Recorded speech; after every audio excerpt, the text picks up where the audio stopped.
Welcome back to my YouTube channel.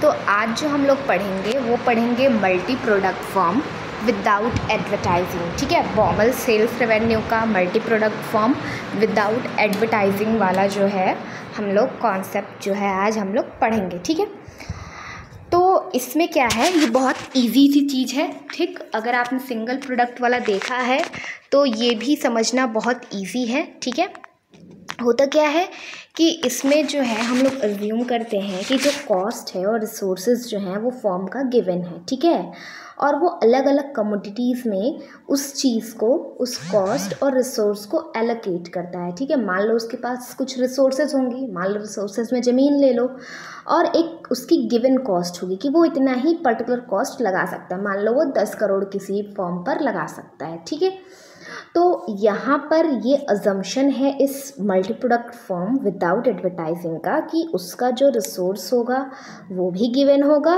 उसका cost होगा वो भी ऑलरेडी उससे डिसाइडेड होगा। ठीक है, और उस गिवन रिसोर्स और उस गिवन कॉस्ट को वो अलग अलग कमोडिटीज़ में क्या करेगा, एलोकेट करेगा। ठीक है, ताकि वो अपना ज़्यादा से ज़्यादा प्रोड्यूस कर पाए, उसके थ्रू, उस प्रोडक्शन के थ्रू वो अपना सेल्स रेवेन्यू मैक्सिमाइज कर पाए। ठीक है, और धीरे धीरे वो उसी सेम इक्विलिब्रियम पर पहुंच जाएगा जिस इक्विलिब्रियम पर हमारा प्रॉफिट मैक्सिमाइज़र होता है। प्रॉफिट मैक्सिमाइज़र किस इक्विलिब्रियम पे होता है, जहाँ पे रेवेन्यू माइनस कॉस्ट हो जाता है। ठीक है, वो प्रॉफिट होता है, तो उस चीज़ पर वो पहुंच जाएगा। ठीक है,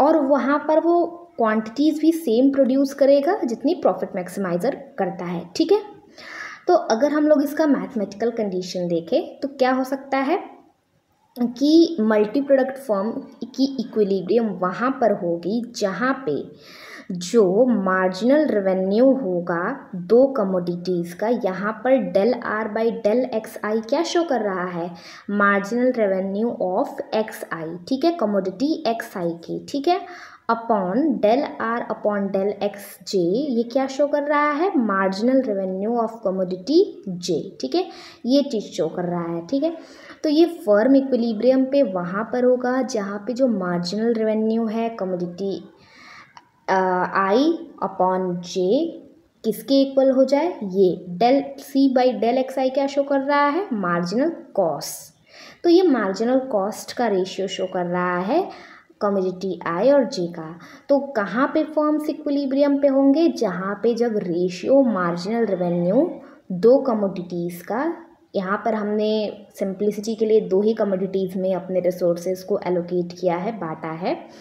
तो जहाँ पे मार्जिनल रेवेन्यू दो कमोडिटीज़ से जो कि आई और जे है यहाँ पे हमने माना है, उनका रेशियो जब इक्वल हो जाए उन्हीं के कॉस्ट के इक्वल। ठीक है, उनके कॉस्ट के रेशियो के इक्वल, किसके कॉस्ट के रेशियो के इक्वल, कमोडिटी आई और जे के कॉस्ट के रेशियो के इक्वल हो जाए, वहाँ पर मल्टी प्रोडक्ट फॉर्म का इक्विलिब्रियम होता है। ठीक है, अब जो है हम लोग इसे ग्राफिकली रिप्रेजेंट करते हैं। ठीक है, तो यहाँ पर जो है हम जो कॉस्ट है, जो हमने कॉस्ट का यहाँ पे रेशियो लिया था, उसको हम लोग किस तरीके से रिप्रेजेंट करते हैं, ट्रांसफॉर्मेशन कर्व से, जैसा कि हमने पढ़ा था पीछे प्रोडक्ट ट्रांसफॉर्मेशन कर्व। ठीक है, पीपीसी हमने पढ़ा हुआ है। ठीक है, तो इसमें भी हम लोग जो है ये जो कॉस्ट का रेशियो है इसे ट्रांसफॉर्मेशन कर्व के स्लोप से रिप्रेजेंट करते हैं, जो कि इस फिगर में टी और टी डैश पे दिख रहा है हमें। ठीक है, और जो है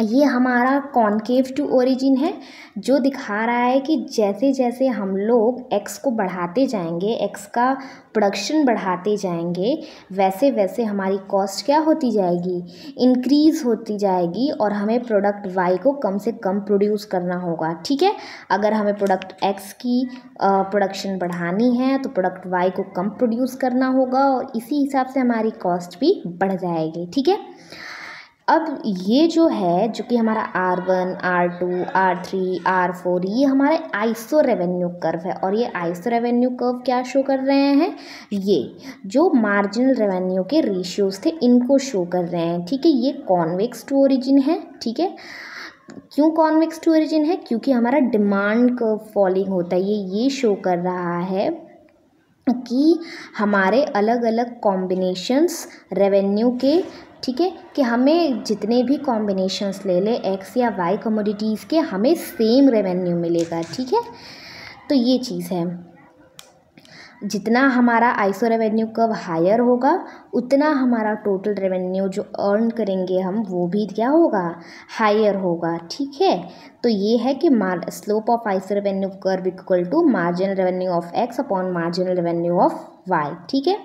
और ये जो होता है वो डिक्लाइनिंग मार्जिनल रेवेन्यू शो करता है, ठीक है। मतलब क्या होता है कि जैसे जैसे हम जो है क्या कहते हैं प्रोडक्ट्स को बढ़ाते जाएंगे वैसे वैसे हमारा एडिशनल यूनिट्स जो सोल्ड हो रहा है उस पर रेवेन्यू हमारी कम आती जाएगी, एंड दैट्स वाई हमारा जो यहाँ पे रेवेन्यू है वो डिक्लाइनिंग मार्जिनल रेवेन्यू है, ओके।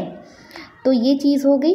और हमारा जो फर्म होगा वो इक्विलिब्रियम पे होगा एट पॉइंट ई, जहाँ पे हमारे जो है product transformation curve is equal to किसके इक्वल हो जाएगा, मार्जिनल रेवेन्यू कर्व के इक्वल हो जाएगा, ठीक है। तो that's all about the multi product firm without advertising, ठीक है। तो यही था, इतना आप अपने आंसर शीट में लिख देंगे, you will definitely gain a good marks, and that's all about it, ठीक है। Thank you.